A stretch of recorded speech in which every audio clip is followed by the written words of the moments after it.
ভ্রমর বিশ্বাস নামের লোকটিকে কলকাতায় গিয়ে ধরে উচ্চশিক্ষা দিয়ে আসল সত্যিটা জানতে পারল ঝাঁপি। হ্যাঁ বন্ধুরা, এমনটা হতে চলেছে আজকের পর্বে। বিস্তারিত জানতে ভিডিওটিতে লাইক দিয়ে চ্যানেলটিকে সাবস্ক্রাইব করে পুরো ভিডিওটি তোমরা দেখতে থাকো। গল্পের শুরুতে আমরা দেখতে পারবো ঝাঁপি যখন ইনকাকে দেখার জন্য ভিতরে যেতে লাগে তখন নার্সটা আটকে দেয় আর বলতে লাগলো আপনি এখন ভিতরে যাবেন না। অন্যদিকে ঝাঁপি তখনই দীপকে বলতে লাগলো আমার না একদমই বিশ্বাস হচ্ছে না। এইদিকে ওই নার্সটা যখন ভিতরে যায় তখন ইনকাকে দেখতে পায় সে সুস্থ স্বাভাবিক। তখন নার্সটা চমকে যায় আর বলতে লাগলো, "ও আপনি? আপনি বসে আছেন?" ঝাঁপি তখন বলতে লাগলো, "শুনো দীপ, আমার না কিছুতেই বিশ্বাস হচ্ছে না। আমার মনে হচ্ছে আমাদেরকে আটকানোর জন্য ইনকা এই মিথ্যে নাটকটা করেছে। ও ঘুমের ওষুধ খেয়েছে, এটা আমার একদম বিশ্বাস হচ্ছে না। এর আগেও আমরা যখন নীলাভর ব্যাপারে খোঁজ করতে যাবো আর তখনই আমার সেই এটিএম মেশিনটা চুরি করে রনিত। ইনকা আর রনিতের মধ্যে যে একটা সম্পর্ক আছে সেটা তুমি যতই অস্বীকার করো না কেন তুমিও কিন্তু সেটা মানবে। আর আমিও এখন বুঝতে পারছি আমরা যখনই চুন্নিকে খুঁজতে বের হব তখনই সেই মুহূর্তে ওকে ঘুমের ওষুধটা খেতে হলো। এটা অস্বাভাবিক তোমার মনে হচ্ছে না? এটা একটা চালাকি আমাদের দুজনকে আটকে ফেলার জন্য। তখনই এই কথা শুনে দীপ বলতে লাগলো, "এই তুই কি বলতে চাইছিস? কি বলতে চাইছিস? ও কি মিথ্যে, মিথ্যে ঘুমের ওষুধ খেয়েছে?" জাপি তখন বলতে লাগলো, "ও যে ধরনের মেয়ে না আমার সেটাই মনে হচ্ছে। আমার একদম মনে হচ্ছে না যে ও এমনি, এমনি ওষুধটা খেয়েছে।" তখন দীপ বলতে লাগলো, "না, না তুই একদম বাজে কথা বলবি না।" জাপি তখন বলতে লাগলো, আমাকে তো পৌঁছতে হবেই চুন্নির কাছে। যেকোনো প্রকারে চুন্নির কাছে পৌঁছতে হবে। যতই চালাকি করুক না কেন ইনকা, ইনকা যতই আটকানোর চেষ্টা করুক। তখনই দীপ বলতে লাগলো, "তুই কি করবি? কি করতে চাইছিস চুস?" হঠাৎ করে তখন ডাক্তারবাবুকে দেখতে পায়। দীপ তখন ডাক্তারবাবুর কাছে গিয়ে জিজ্ঞাসা করে, "ইনকা কেমন আছে?" তখনই ডাক্তারবাবু বলতে লাগলো, "শুনুন আমি আপনাদেরকে একটা কথা বলছি। আপনারা না প্লিজ ওই উনাকে না একদম টেনশন দেবেন না। উনি মানসিক টেনশন দেখে নাকি ঘুমের ওষুধটা খেয়েছে। আর এটা আমি স্পষ্ট বুঝতে পারছি। কারণ ইনকে ওই ডাক্তারবাবুদেরকে শিখিয়ে দিয়েছে যে আপনারা এখানে কত টাকা পান। আমার একটা কথা মিথ্যা বললেই আমি আপনাদেরকে ১ মাসের টাকায় একসাথে দিয়ে দেব। আপনারা বসে, বসে খেতে পারবেন। এই কথাগুলি ডাক্তাররা শোনার পর চমকে গেলে ইনকা তখনই বলতে লাগলো, "শুনুন বিশ্বাসঘাতকতা করবেন নাকি সত্যির পথে চলবেন ভেবে দেখুন একবার।" আর ডাক্তার সেইজন্য টাকার লোভে মিথ্যে কথা বলতে থাকে দীপকে। ঝাঁপি তখন দাঁড়িয়ে, দাঁড়িয়ে সবটা শুনতে থাকে। এদিকে দীপ বলতে লাগলো, "কি বলছেন?" তখন বলতে লাগলো, "হ্যাঁ, উনি এখন আছেন, জ্ঞান ফিরে এসেছে। আপনারা গিয়ে দেখা করতে পারেন। তবে আপনাদেরকে আমি বারবার বলছি, উনাকে বাড়িতে নিয়ে যাওয়ার পর উনার সাথে একজন থাকার চেষ্টা করবেন। উনি যদি আবার ২য় বার এমনটা করে তাহলে কিন্তু বাঁচানো মুশকিল হয়ে যাবে।" তখনই দীপ বলতে লাগলো, "আমি একবার ভিতরে গিয়ে ইনকার সাথে কথা বলি?" ঝাঁপি তখন বলে ওঠে, "না, না আ তোকে যেতে হবে না। তুই বাইরে বিশ্রাম কর। আমি যাচ্ছি।"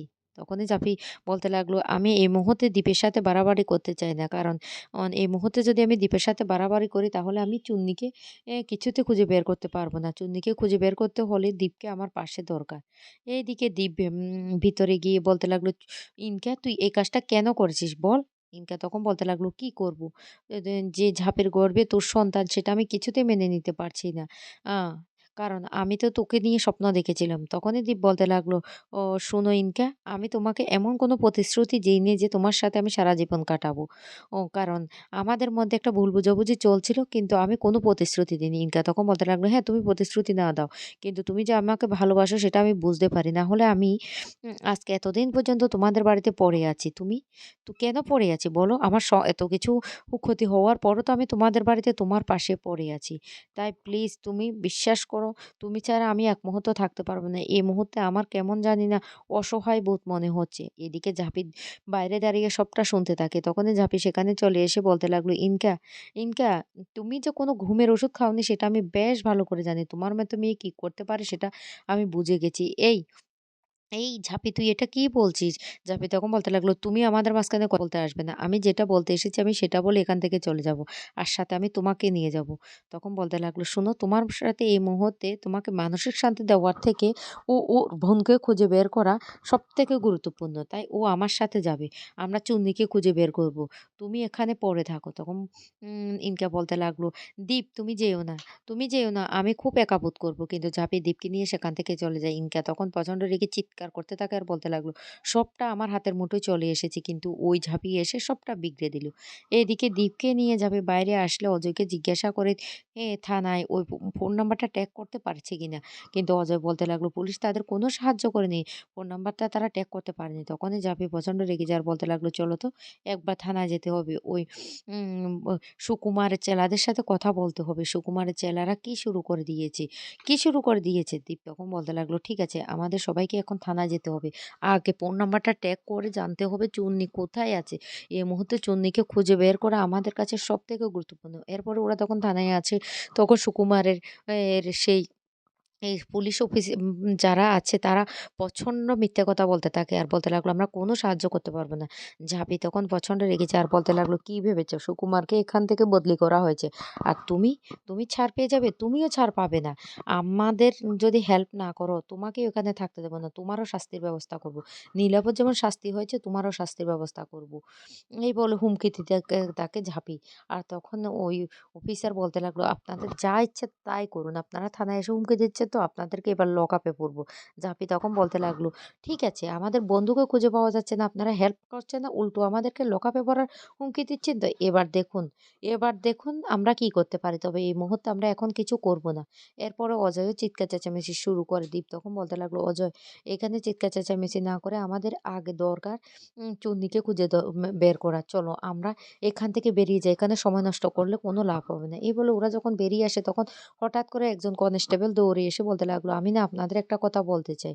এই বলে বলতে লাগলো, "এই মোবাইল নাম্বারটা যেটা ট্র্যাক করতে দিয়েছিল এখানে তো ওরা হেল্প করেনি। আমি এটা ট্র্যাক করে জানতে পারি যে পাশের থানা থেকে সেটা কলকাতার।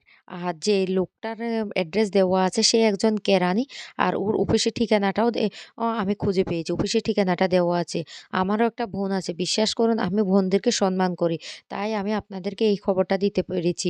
আপনারা প্লিজ তাড়াতাড়ি কলকাতায় যান। আপনাদের বোনকে উদ্ধার করুন।" জাভি তখন বলতে লাগলো, "তোমার কথা যে সত্যি আমরা কি করে বিশ্বাস করব?" তখন বলতে লাগলো, "বিশ্বাস করুন বোন, আমি না উম জানি আপনারা কতটা অসহায় অবস্থায় আছেন। আপনাদের কেউ হেল্প করছে না। আপনারা কথা না বাড়িয়ে প্লিজ দয়া করে উনাকে উদ্ধার করুন।" এদিকে ওই ঠিকানায় চলে আসে ঝাঁপির দ্বীপরা। আর সেখানে এসে দেখতে পায় ওই লোকটা সেখানে নেই।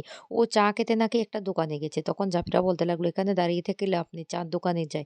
আর চা'র দোকানে গিয়ে ভ্রমর বিশ্বাস নামে কেউ আছে কিনা জিজ্ঞাসা করলে তখন ভ্রমর বিশ্বাস বলতে লাগলো, শান্তিতে চা'টুকুও খেতে পারব না।" আর ঝাঁপি তখন বলতে লাগলো, "শুনুন, কালকে রাতে ৮ টার সময় আমাকে কেন ফোন করেছিলেন?" এ কথা বলার সাথে, সাথে লোকটা সেখান থেকে দৌড়ে পালানোর চেষ্টা করে। ঝাঁপি, দীপ তখন অজয় ওর পিছন, পিছন ধাওয়া করতে থাকে। এক পর্যায়ে ওই লোকটাকে ধরে ফেলে কিন্তু ওই লোকটা কিছুতে সত্যিটা স্বীকার করে না। তারপর ঝাঁপি ওর গালে ঠাসিয়ে চড় মেরে বলতে লাগলো, "সত্যিটা স্বীকার কর, না হলে তোর অবস্থা খুব খারাপ হয়ে যাবে।" তখনই ভ্রমর বিশ্বাস বলতে লাগলো, "বিশ্বাস করুন আমার স্ত্রীর সাথে না আমার বনিবনা নেই। তাই আমি ওই জায়গায় যাই।" তখনই ঝাঁপি বলতে লাগলো, "কোন জায়গা? কোন জায়গা?" তখন বলতে লাগলো, "সুইটির কোঠাবাড়িতে। আর সেখানে গিয়ে আমি ওকে দেখতে পেয়েছি।" তখনই ঝাঁপি বলতে লাগলো, "কি? চল দীপ, তাহলে ওকে আমরা সেখান থেকে উদ্ধার করে নিয়ে আসতে হবে।" তখন ভ্রমর বিশ্বাস বলতে লাগলো, "আপনারা কি বলছেন? ওই সুইটি কতটা ভয়ানক আপনারা জানেন না। এখানে কড়া সিকিউরিটি আছে। আপনাদের মতো লোককে না ওরা মেরেই ফেলবে।"